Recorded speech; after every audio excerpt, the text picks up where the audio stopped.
Hello then, welcome to another one. I trust I found you in good spirits. My name is Tatenda, back with another one. It's Sunday, it's 9 o'clock, and it's the hour that matters. I'm not alone tonight, and I'm with a man that has been, I think this gent has been in my life for a little over 2 minutes, but he's impacted my life for more than an hour. So 2 minutes, hour, I guess you get it. Anyway, if you're new to the channel, please consider liking, sharing, and subscribing. My name is Tatenda, and every week we come through to you with different guests to chat about either fatherhood, marriage, mental health, but all in all, it's people with real issues and real stories, and that's what's going to happen tonight. Again, if you want to sponsor the channel, please go ahead. The banner down below here is there for you to advertise your company, and Best Mini Removals are here to help you to move. If you are moving places, moving houses, or moving apartments, they are there to help you. The seamless transition from one spot to the other, let them do it for you. Head on down to www.bestminiremovals.co.za, or alternatively, the numbers and everything are in the banner down below, and that's it. And I always say, when it comes to moving houses, that's a qualification that needs to be added on your CV, because now you have to think, where did that spoon go? Where is that box? Where is this? Let them do it for you. They are fast, efficient, and they've got the tools and the labor to do it. Anyway, that's it from me. Let's jump in and see what this man is. The man that has been there for me for 2 minutes, but has impacted my life for an hour. So, how are you? Good in yourself. Thanks for having me here. It's great. I feel like I've just said so much, yet I've said nothing. How about you? It sounds like 2 minutes is a long time, actually. I think it's even less than that. It's less.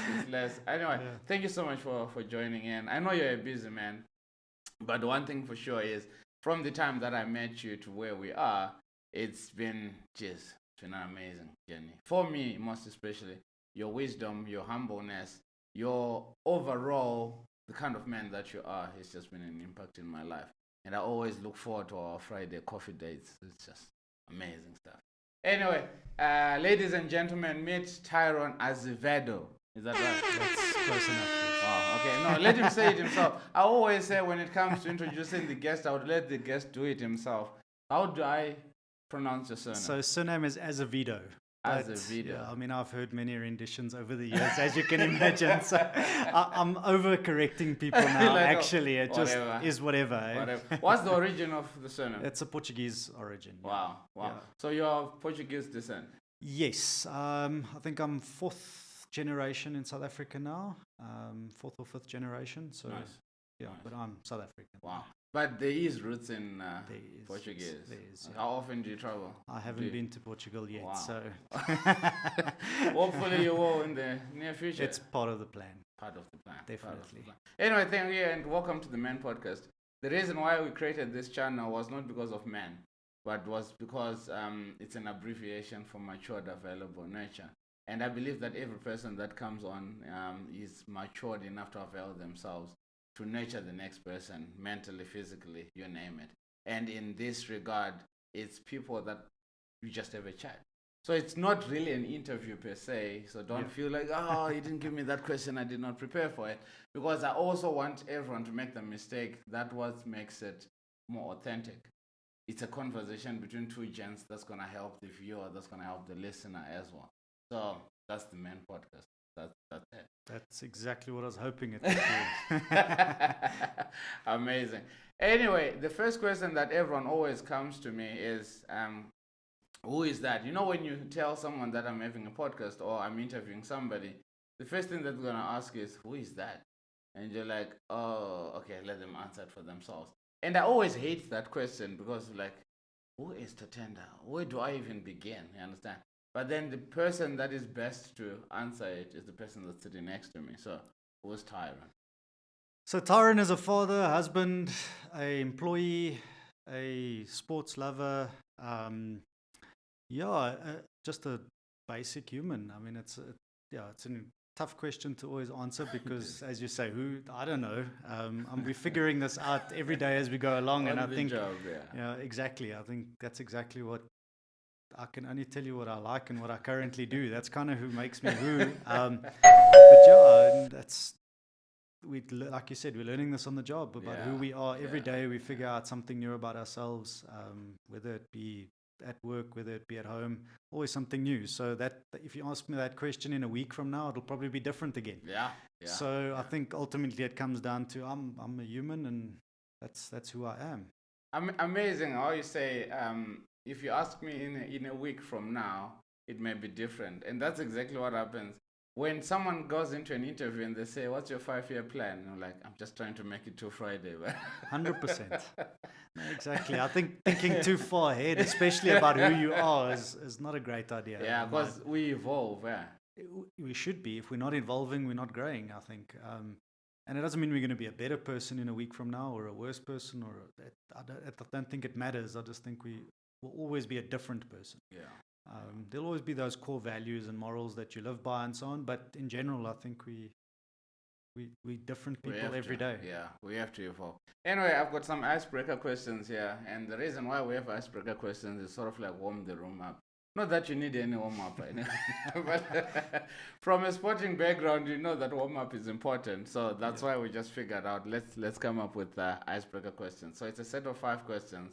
Answer them to the best of your abilities, but we're going to judge you for them.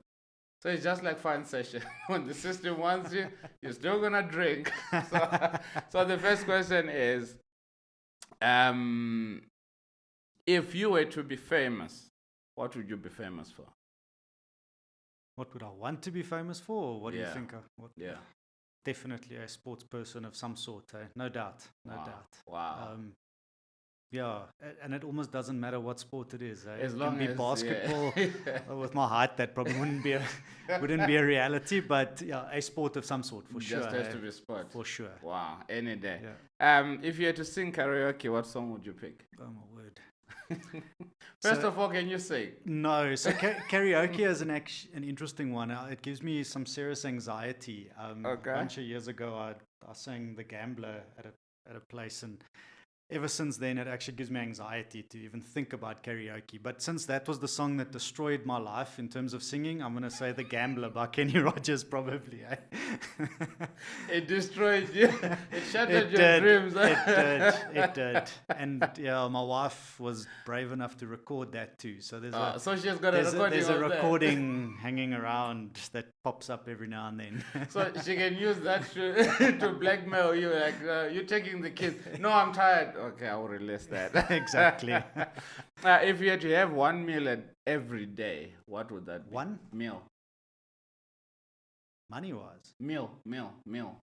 Food. Oh, one meal? Yeah. A hamburger, I think.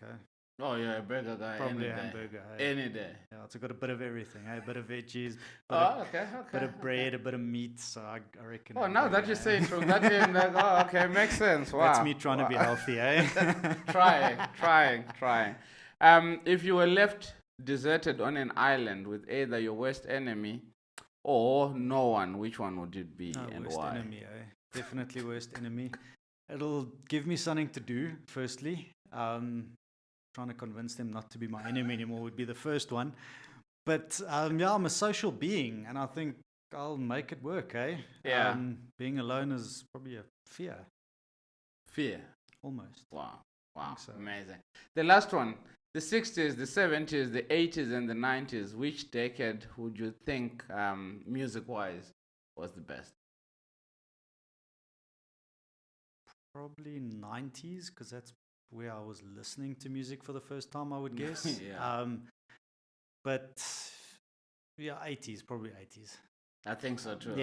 Probably music. 80s, Music back then was more meaningful than it is now. 100%, and there was a lot more words in music in that. Yeah, 80s. now it's more beat than. Now it's more beat than the actual lyrics, whatever. Exactly. Yes, yeah. So those were the icebreaker questions, and well done for answering them to the best of your abilities.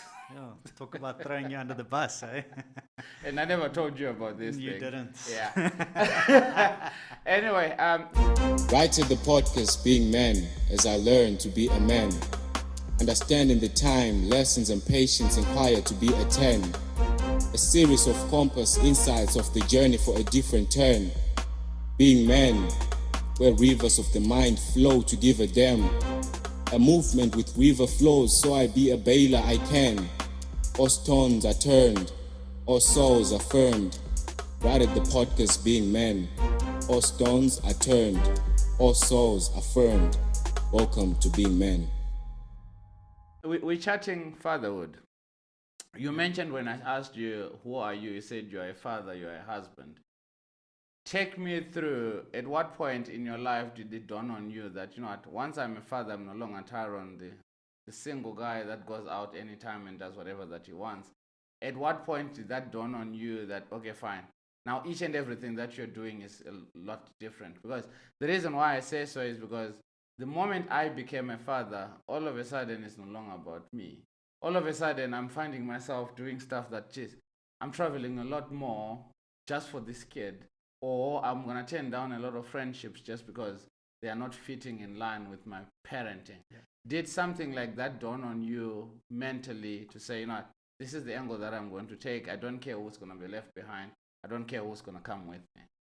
Yeah, look, I think, you know, that you don't know that things are going to be left behind up until you become the father. I think in your mind, you know things are going to change. I mean, I think anyone who is planning on becoming a father or a parent doesn't think things are going to remain the same. But, you know, you only realize once you have the kid, firstly, how it changes. So, I mean, almost immediately it dawns on you, you know, from that first day when you're at the hospital, you realize your day has started differently. You're now at a hospital expecting a child, where any other day of the week you would probably be getting up to go to work. So I think almost immediately it dawns on you what's actually happening. But I think being a father, though, should not mean the end of you, though. I think that this was something, obviously, initially you don't think about, or at least I never thought about it initially. But it shouldn't be the end of you as a person. Your kids need you to still be you. I think that is something that's incredibly important. You know, not that it shouldn't always be about the kids, but it shouldn't. You know, yes, we have a responsibility to be there for them and do things that serve their purpose as well. But I think it's important that you still remain who you are. I think if you become only a father, you know, I don't think that serves your kids or your family. So that was something that took some time for me to learn.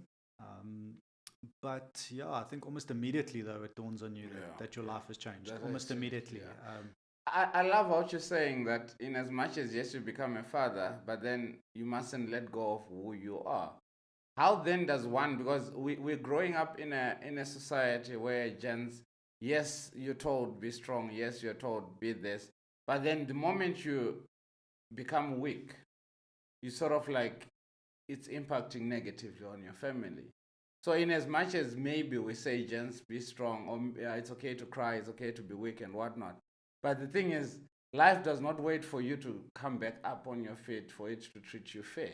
How then do you then say, yes, in as much as I am a parent, but I mustn't let go of me? Because what I want may not be beneficial to the family. Let's suppose I want to go out and play golf, but then the kids need me as well. So obviously priorities have to change. Yep. But then in priorities changing, that's me going away. That's me letting go of who I am, isn't it? Yeah, no, exactly. I think it's that word balance that's important. You know, life changes. We know that. If life doesn't change after having a child, I think you've misunderstood being a parent or misunderstood being a father. So life has to change, but balance. It's important to find that balance. Important to find that compromise. Of course, you know, I can't go and play golf every weekend or every day of the weekend if I have a family at home that need me for multiple things, whatever it might be. But I also know what my mental health needs for me to go and do things that I want to do by myself or with friends or with other family members or whatever the case is. And it's important to keep my mental health strong to be there, you know, for my family. And if that means that I have to go play around a golf once a month to do that, so be it. Again, it's compromise, though. There needs to be that balance. Yeah. I need to know where what I'm doing for my mental health is not impacting the mental health of my family and vice versa. So, you know, that also comes back to having, I think, a wife that understands and a wife that that you talk to. I think, if we have these discussions, because whatever challenges I sit with or whatever I need to do for my mental health, my wife needs the same thing. She needs to do something for her as well. A human, And likewise with my kids. I mean, there's things that they need to do to keep them happy, to keep them, that does not involve me or my wife or whatever the case may be. So I think it's just about finding that balance. You still need to do what you love and do what you do, but you also need to do what you don't love, for your family sometimes as well. I know that comes across very negative, but I read something the other that says you've got to sometimes do what you don't like so that you're able to do what you do like. And I think that comes back to exactly that. Not everything about being a father or being a family person is easy. I mean, it's not supposed to be, or it never will be. So it doesn't mean you must not do it, though. And I think that comes back to... Yeah, right. It doesn't mean you don't have to do it. Yes, I understand that I may have the last 100 rand, but then if I need a t-shirt and my kid needs food, obviously I have to get it to my kid. And I get that part. I was watching a movie yesterday. It was on Netflix. I think it's called Old Dads.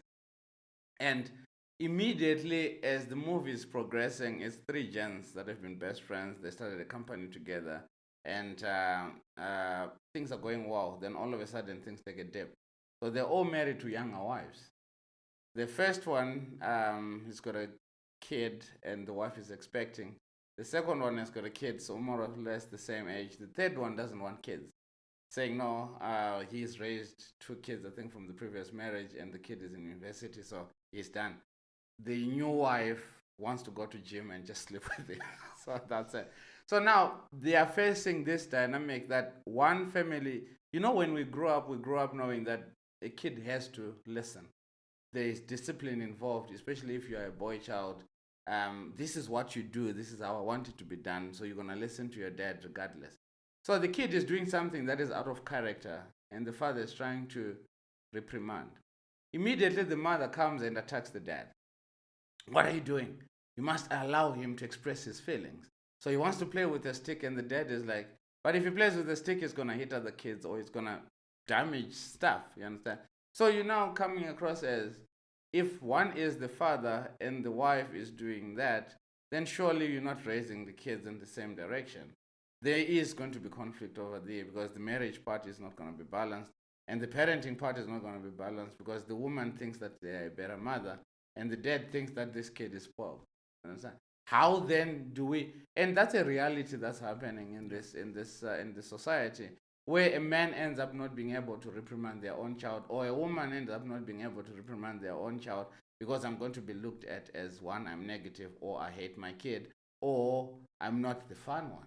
How then do you produce such a movie? And yes, it's awareness, I get it.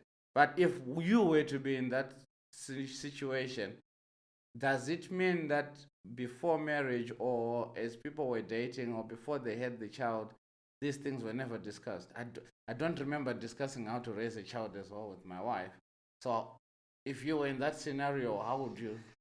Yeah, so I think, discussing on how to raise a child is a very difficult discussion to have in general, because you will never have the same view as anyone else, even your own wife. I mean, we were all raised differently, firstly, so we all have a different reference point of what being a parent is. Yeah. So I think if we're expecting both parties in a family to have the same reference point and the same idea around what raising a child is, we're already starting on the wrong foot.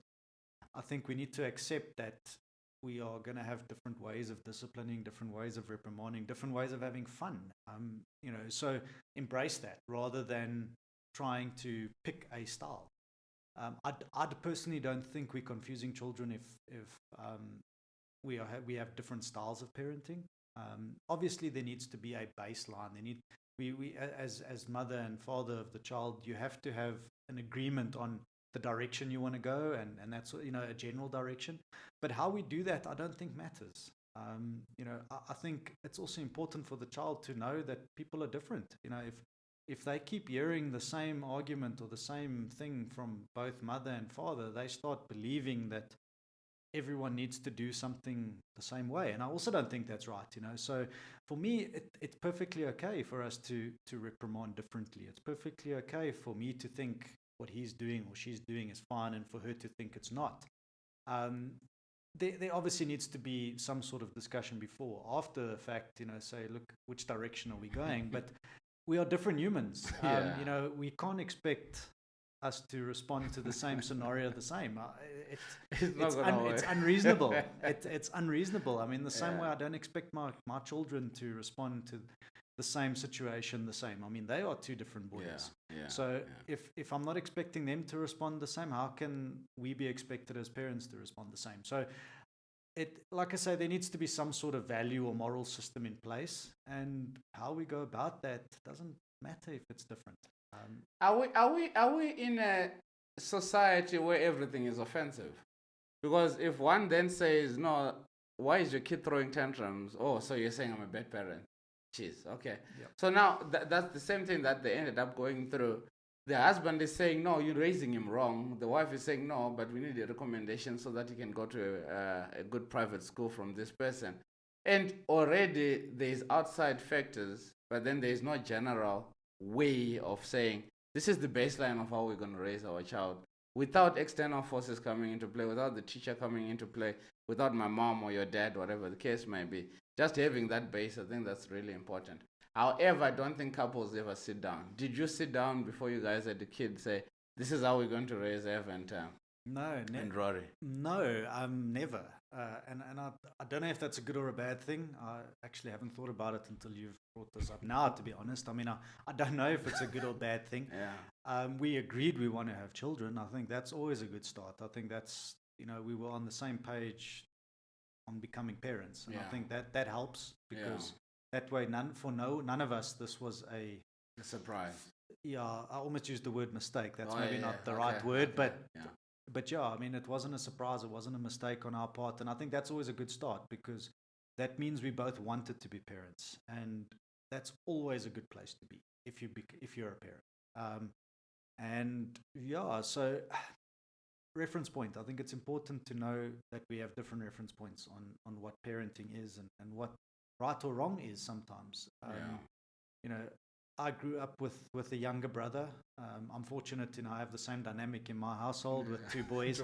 So I know what it's like. I see them fighting, or I see the one poking the other one, and I know what it was like being an older brother. I know exactly what the younger brother's trying to do.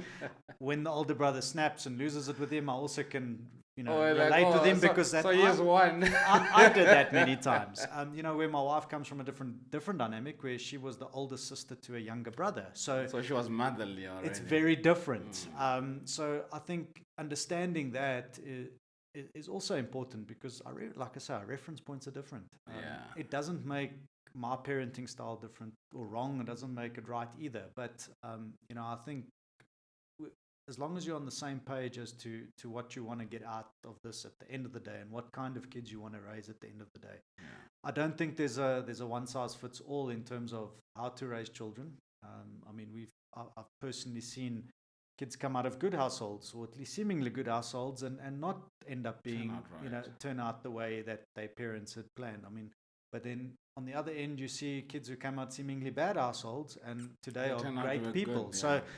That just shows that there's no right or wrong style, I think. So can we safely say that how a person was raised has got not much bearing on how they're gonna turn up? If that's the case, does that put less pressure on us as parenting? Because we are so focused on making sure that when my kid grows up, I want him to be a good adult. I want him to be a good human being. And you don't want your child to be that kind of person that whenever they walk into a room, everyone goes, man, this guy. So I understand that, yes, we want to raise them to the best of our abilities, but I feel like we are under so much pressure to make sure that happens. Even though it's something that's not going to happen over 2 years, it's something that's going to happen in a lifetime. That means we are learning on the job, but are we putting too much pressure on ourselves to make sure that the kid ends up being a better person? Because the moment the kid throws a tantrum, we judge ourselves. The moment the kid is weak, we judge ourselves. The moment the kid is not achieving like another kid, we think, maybe it's me. Maybe. Are we putting too much pressure on ourselves as parents? 100%. I think our kids learn the most from us when they're just copying what we do rather than listening to what we say. If I just think to my own kids, if I tell them to do something, they are a lot more reluctant to do it than if I were to go do it and they were to copy me. And I think they follow our footsteps more than what they listen to us telling them which footsteps to take. And I think that removes a little bit of pressure. I think from a parent point of view as well, just be the person you believe you want your kids to be. And I think you'll be better served doing it that way than telling them how you want them to be. They copy us more than we think. So if they see you throw tantrums and road rage, they're most probably going to do the same. I think so. Wow. It becomes the norm. For me, it becomes the norm. It becomes what is standard for them. And yes, we obviously also humans, and we are going to throw a tantrum and have road rage at times. I mean, that's normal. I'd be concerned if everyone was calm and perfectly collected every day of the week. I mean, that's an impossible thing to do, especially in today's world. Yeah.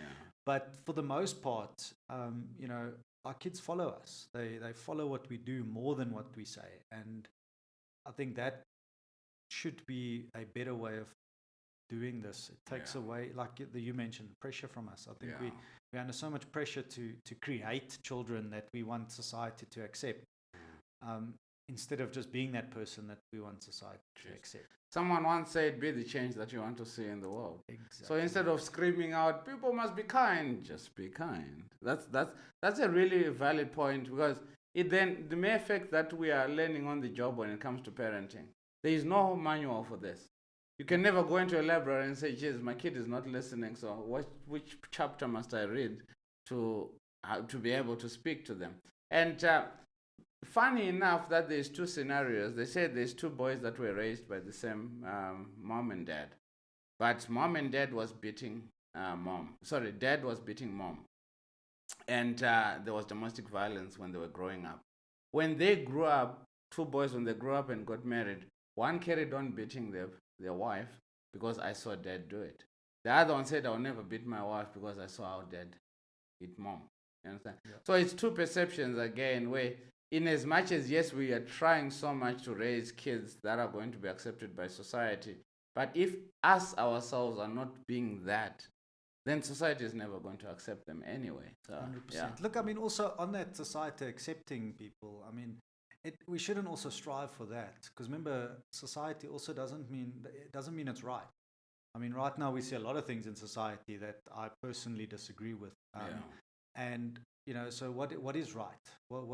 What society is right? I think if you speak to 20 different people, you'll probably have 20 different answers as to what an acceptable child will be in society. So, what are we trying to chase in any case?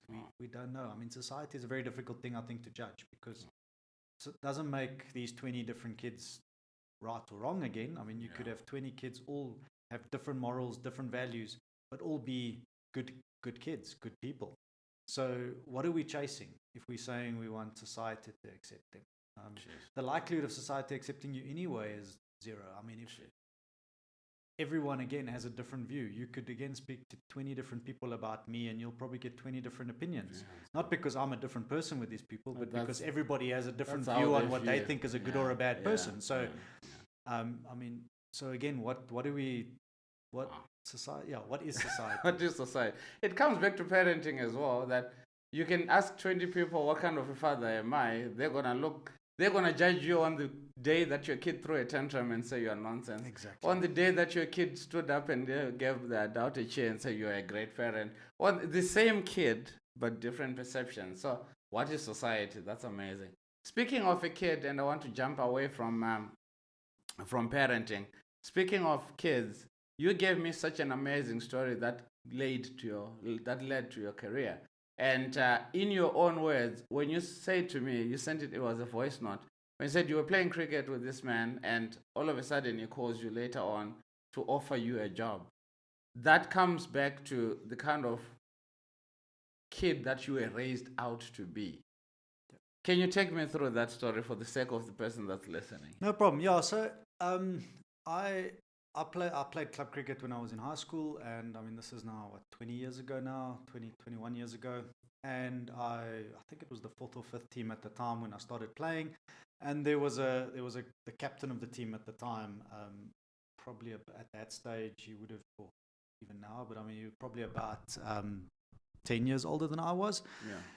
And he obviously was the captain of the side, gave me my opportunity to play club cricket, and I never played for a lot of cricket with him.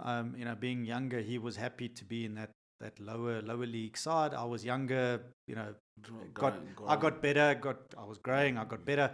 So I moved up the ranks at club cricket and ended up in the first team at that stage. And then I lost contact with him. I played probably about a season or so. So I wouldn't say I lost contact. I obviously saw him around at the club, but I mean the relationship wasn't the same anymore because you're not playing together. Interestingly enough, he was always my lift to away games. My parents would drop me off at the club, and I would just grab a lift with him. So we spent a lot of time together for that first club season of mine, and then we lost contact. And years went by. He left the club eventually, and probably about 5 years after that, 5-6 years, I would guess. I got a random phone call from him one day, and he was looking for a person to come and work for him. He had become the managing director of this particular company I work for now. And he just recalled, his exact words to me on the phone was he recalled the character that I had when he played cricket with me, and he thought I would be a good fit to the business. At the time, I wasn't looking for another job or anything, and it was a big decision for me because I was kind of in an okay place in my life.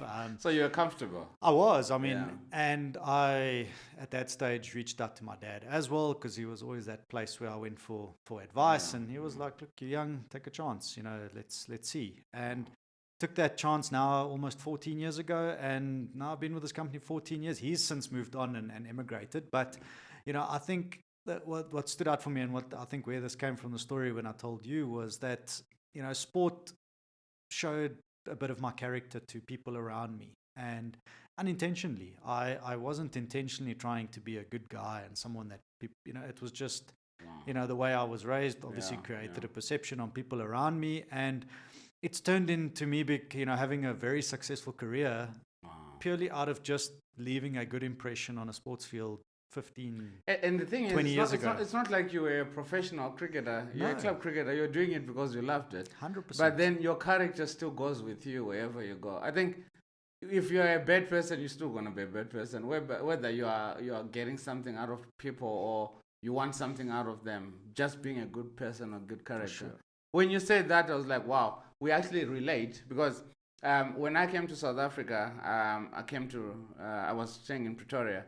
Then from Pretoria, I found out about Randburg. So came through to Randburg, joined the juniors, and there was a guy that was running a one-on-one academy. And actually, he wasn't running it. I even suggested it, that instead of us, in as much as, yes, we've got the whole teams coming through, why don't we split it up? It's just like tutoring. So if one are coming in the week, that is going to be more beneficial to the kid when they're playing club cricket on a Saturday or on a Sunday because they've put in the work during the week. Yep. So why don't we start something along those lines, a business structure along those lines? Like, yeah, I like that. Let's do that. So fine, I started off and things were going well, not as great. Then 4 or 5 years later, we started having issues with payments. So you'll tell me that, no, I'm giving you 50% of whatever that you are earning because I'm the one that is getting you the client and whatnot. And I didn't have a problem with that. My issue was if I have worked, I deserve to be paid. Whether the client has paid you or not, if according to my contract it's the end of the month, I deserve mine because I still need to have bills and stuff. So we ended up having issues around that. Then I stopped working for him. And on a random Sunday, I'm thinking, okay, this month I'm good. So what's going to happen now? Because this is the only thing that I'm doing at this point in time. So where am I going to work? When am I going to find work? Even if I were to coach, how? Because the clients that I had were out of his company. So fine, I get a call from this guy. I say, hi, Taz, this is Chris. I'm like, hi. I'm thinking, I know the dad, the kid. But I never had a chat with the dad. It's always been, hello, how are you, in passing, you understand? I wasn't even coaching the kid one-on-ones at that point. Then he says, can we have a coffee? I'm like, yeah, sure. It was a Sunday. I was coming from church, actually. What time are you free? So I'm like, yeah, we can do sometime in the afternoon. Where do you stay? I tell him where I stay. Then he say, okay, let's meet at the Wimpy at Westgate. I get there. I don't even know at this point in time what does he want. When I get there, he says to me, I've watched you for the past 5 years and the kind of person that you are, and I want to get in business with you. What do you need from me to set up your own academy? That's how I started. Literally, just like that. And you're like, So people are watching. I think the one thing that comes out of this is whatever you are doing, people are watching. 100%. And you don't know who's watching. And the thing is, it doesn't have to also happen overnight. I think in both our stories, it shows it wasn't. We never made a good impression, and 2 weeks later, we had a job offer. You know, it was years later where you just popped into somebody's mind when they had this idea and it worked out. So I think, you know, that also speaks a little bit about, you know, having patience and having motivation for a long period of time. I think, you know, good things don't always happen immediately. And it doesn't mean they're never going to happen. It doesn't mean they are actually ever going to happen either. But, you know, that doesn't take away from the fact that being a good person now eventually creates positivity in the future. Yeah, it's amazing. And when you said it, I was like, geez, I can relate to this story. And that's why part of the reason why we've just clicked. I think I've started seeing your son it's not even 6 months as yet. Yeah. But then the relationship that I've already created with the boys is like I've known them forever. Rory even worse. That kid is just something else. You work for VEGA and you guys do instruments and whatnot. Correct. And I want to take this opportunity to speak about, you've been with this company for 14 years.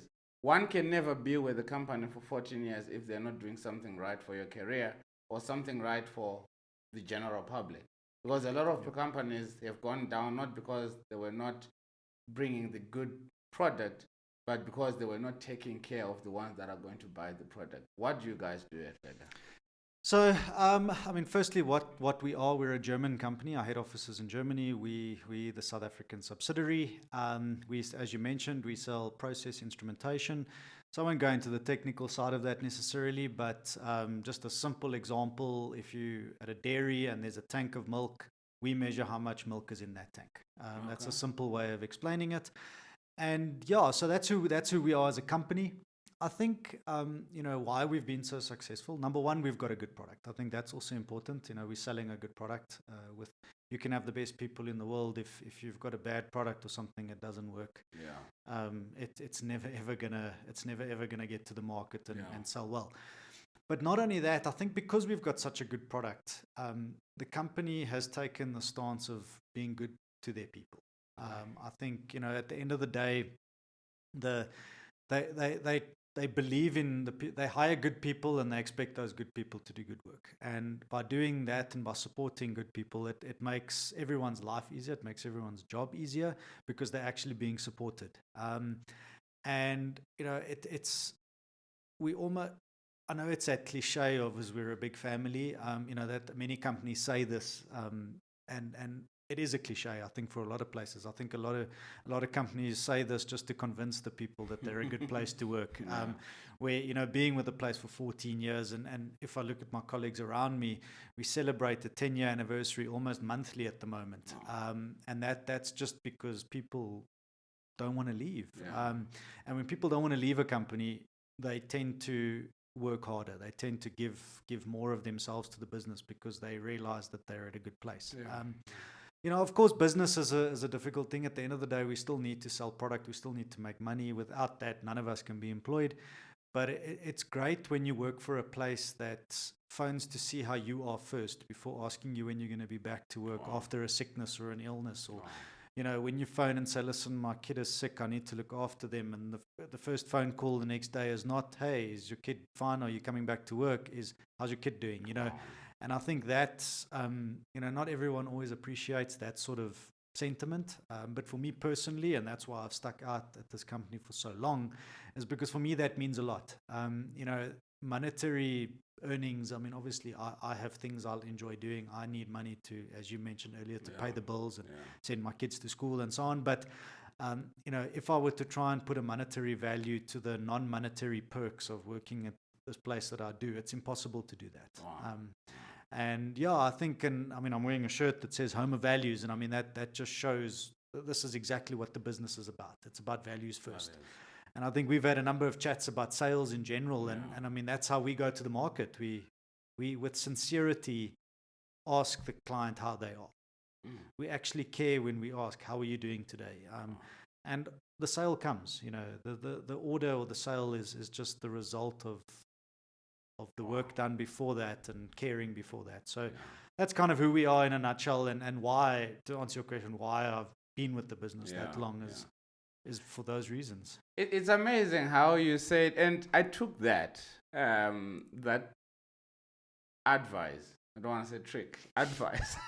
I took that advice when you said, when you approach somebody, don't sell your product, sell you as a human being. What does that mean? Because we are in a world where there's so much competition. One wants to be better than the next person. One company needs to make more sales than the other. Even sales team themselves, they are competing against one another because I want to be the salesperson of the month. I want to be the best salesperson. I want to be this. I want to be this. How is it so important to sell you as a human as opposed to the product that you're selling? Because from your advice, you say if you sell you as a human, you're still gonna get the sale anyway. But then if you go in there and you're a douchebag and you just want your product to be sold, you end up missing out on the human factor. And that stood out for me. If you just, from your own words, what does that mean? And at what point did it dawn on you again that marketing sells, it's not about selling the product, it's about selling the human experience? Yeah, so look, I mean, I had never had the intention in my life to ever go into sales. I mean, when I was in school, I wanted to be a fighter pilot and a sportsman, and like that's what I wanted to be. So if you had told me 20 years ago I was going to be a salesperson, I would firstly have never, I think partly because sales reps, for the lack of a better term, have got that stigma of dodgy, scaly, Yes. tell you what you want to hear because that's what's going to get them the sale. So for that reason, I never ever saw myself in sales. But once I got into this job, I realized, and again, fortunately, I started working at a company that had these values already, so it makes it a lot easier that I didn't go to a business that had this scaly salesperson, mandate. And, you realize that the people that you're dealing with are humans just like you are. They have a job to do, and part of their job is to purchase equipment from their suppliers, who is us, and they have the responsibility to make their plants run correctly and so on. And I have the responsibility or the privilege to be that person for them. But the product itself, if I take any competitor for that matter, in any industry, the product is very close to each other. Yes, every company will claim to have one or two different benefits or advantages, but from a technology point of view, products are the same for the most part. Okay. So the question is, what differentiates you from your competitor? It can no longer just be the product. If all you're relying on as a differentiator is the product, at some point that differentiator does not exist anymore.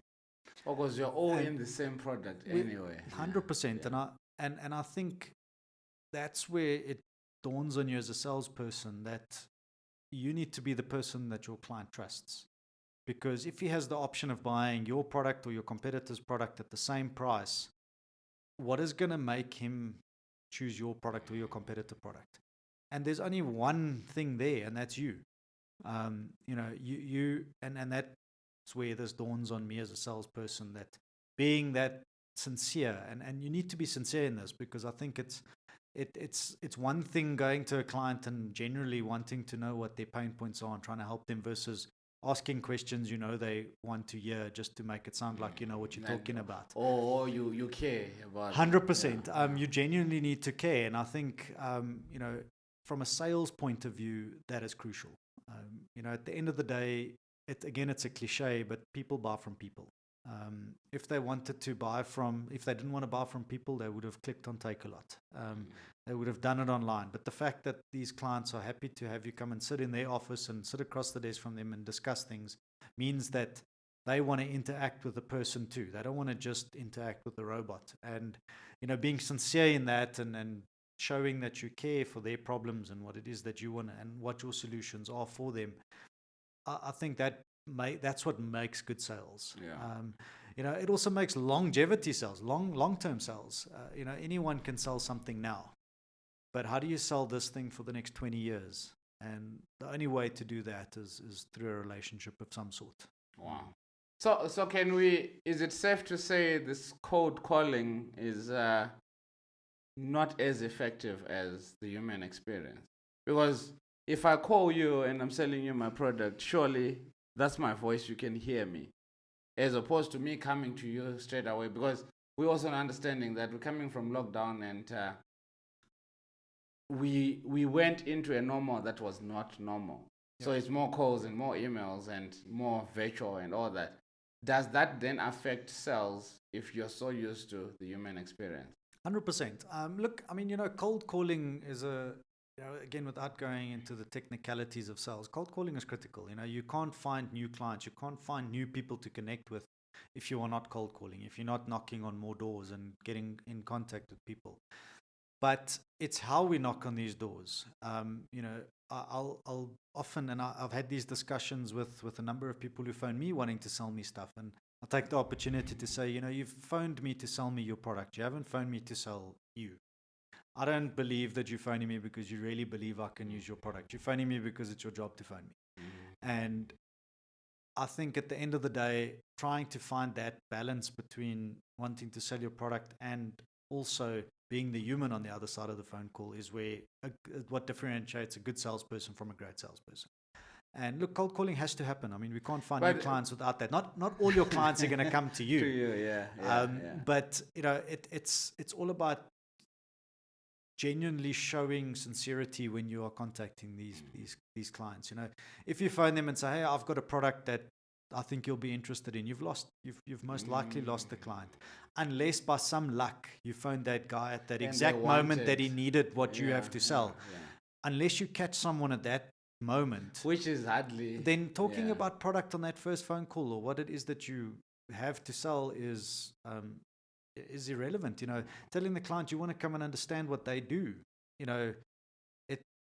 it's an opener. It's a much bigger opener rather than immediately going in with the product.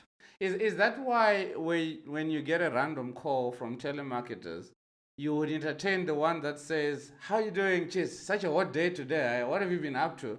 As opposed to, "Hello, I'm calling you from this insurance company. We want to sell you a product." I don't have time for this. 100%. And I mean, just because, wow. And I'm sure most people will relate with that.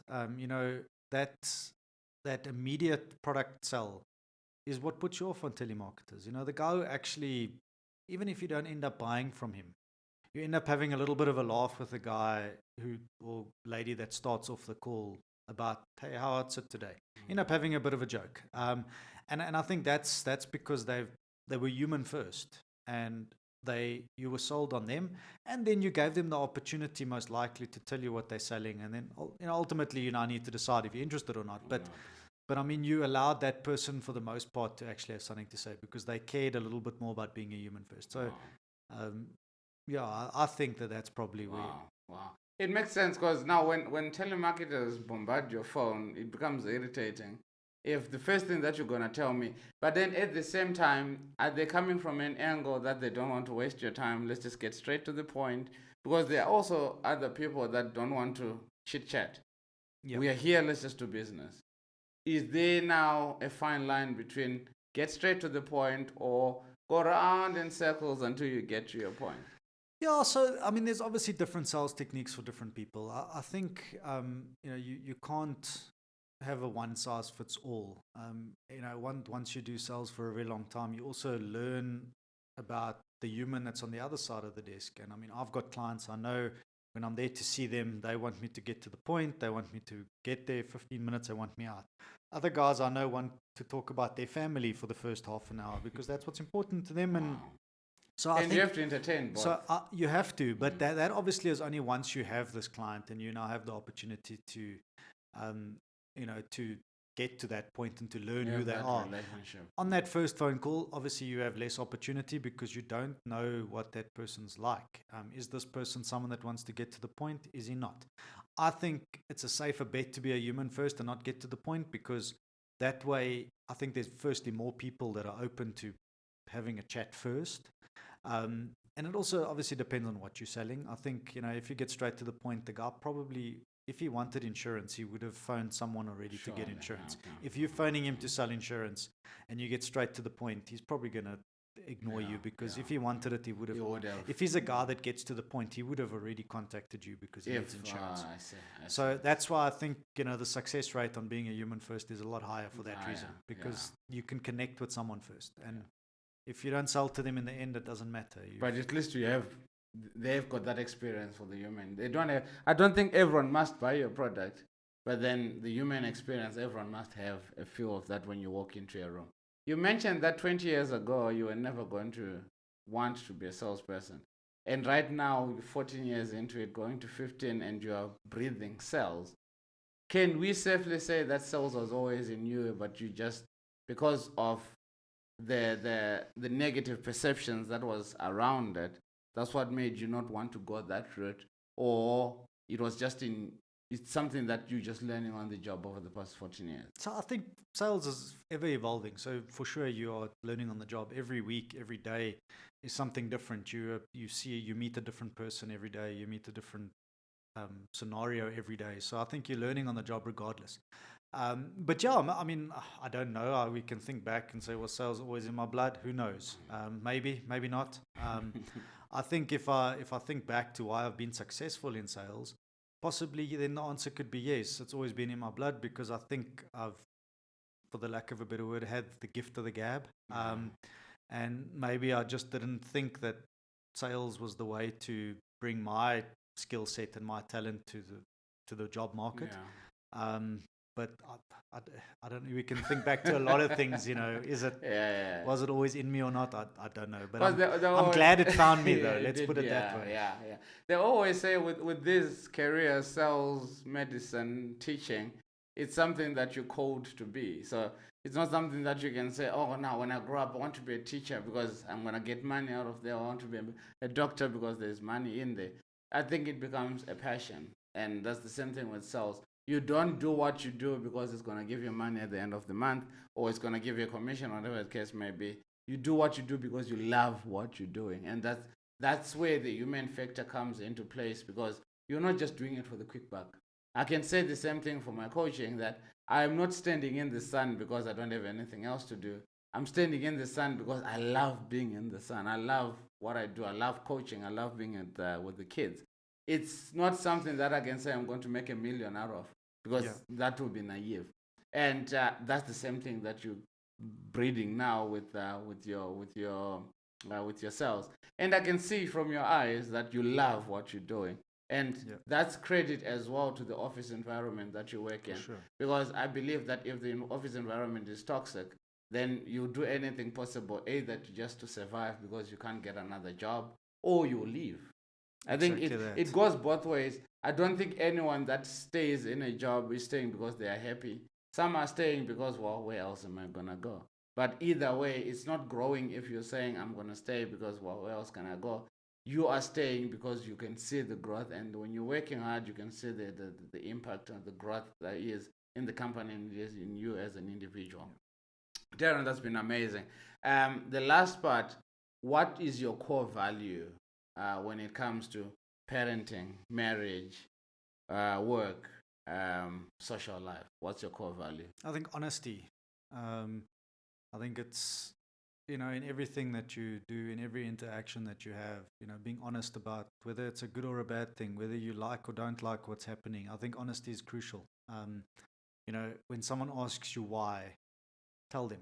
I think, honesty at the end of the day, it's not always about what you want to hear, but what we need to hear. And, you need to package that in different ways depending on who you're talking to and what the topic is. But, I think honesty is something that from honesty, everything else builds around that. I think trust gets, you build trust out of being honest. Your responsibility grows when you're being honest. I think everything, all the other values in the world and anything you live by, if you're honest, people end up trusting you. And, I think people or things that you lose over the years because you were honest were things that you needed to lose. If you lose something in your life because you were honest about how it made you feel, it was meant to go. I think it's good riddance. Doesn't make that person or that thing a bad thing, but if it didn't align with your honesty or your value, then it's probably a good thing to go. So for me, honesty. Wow. Lastly, complete this statement. A wise man once said. Sure. I threw you under the bus. No, I never. Again. Starting off with under the bus and ending with the bus. Listen to understand and not to respond. Wow. Wow. Listen to understand. I think because a lot of times we listen to respond. Like, oh, I made you angry because. So I'm trying to justify. 100%. You have an answer for someone's comment before they even finished. Wow. And I think listen to understand. And sometimes you don't even, if you listen to understand, you may not even need to respond. I think that. Wow, amazing. Yet our kids always have excuses. No, you did not wash the dishes. No, because I did this. No, you did not. No, because. 100%. But even if you then live by that and you listen to them to understand, still there may be a good reason. Maybe there is. Maybe they didn't wash the dishes because they were busy cleaning their room. But because you're already jumping to conclusions. No, I told you. No, you didn't do it. 100%. So not that that's always the case, particularly not in my house. They didn't wash the dishes because they just never listened. Exactly. But the thing is, listening to understand. Yeah. Ty, you've been amazing. Thank you so much. Thank you. No, it's been great. It's been amazing. I've enjoyed this. What has been your overview of the podcast? Is it something that you expected? Did it exceed your expectations? Did it go less? If it doesn't exceed, it does what? Beyond. Nah. Yeah, you get it though. Yeah. So I don't know. You threw me under the bus a couple times. So if I review based on that, then bad. Just joking. No, it was fun, man. You don't always get to talk about these things, with never mind like-minded people, just in general. I think, you mentioned in the beginning, as men, we get told not to share what we're thinking and what we feel. And it's nice to sometimes just chat about this. You don't always get the opportunity. Yeah. So, I think you've created a platform that's allowed men to just talk about what they're feeling. And it's been fun, Like I think a lot of these things, and I think about this a lot. I'm sure, I don't know if it's clear to everybody, but I think about these things a lot. I think a lot about, the psychology and stuff, but I never ever talked to anybody about it. So from that point of view, it's been good. And amazing. Thanks for opening that door. It's actually a blessing that a lot of gents are now coming through. And now men is becoming like the gender man. And that's exactly when it started. It was a time where men were committing suicide. And it was his name Stitch. Or Twitch from Ellen. He committed suicide. There was a South African artist who committed suicide, and a few more gents, including one guy that I knew personally, who played together at Randburg, and pops in at his house, gets into the garage. The wife thinks he's there, then he hangs himself. So that's when I was like, nah, this is not right. We need to put a stop to it. And men are coming through, so it's amazing. So thank you so much. 100%. Anyway, if you're still here, please consider liking, sharing, and subscribing. That way, a lot of gents like Tyron and others that have been coming onto the show, they get to explain or they get to say what makes them tick, what makes them angry. Because I believe that you never understand who a man is until you sit down with them. Yes, you can see them outside. Hello, how's it? You get into your car, they get into their cars. But the whole purpose of this is to make sure that we all meet at a level where everyone understands one another and everyone knows one another. And through us doing that, we're building a society that is going to have stronger individuals. Like I said, if something like this interests you, please consider liking, sharing, and subscribing. If you also want to sponsor the video, please do ahead. All the links down below, and Tyron's company and his business cards are going to be down in the description. Let's do this. I'll see you guys bright and early tomorrow. Game 1 is coming on Thursday. It's a big one, and I will see you guys soon. Cheers for now.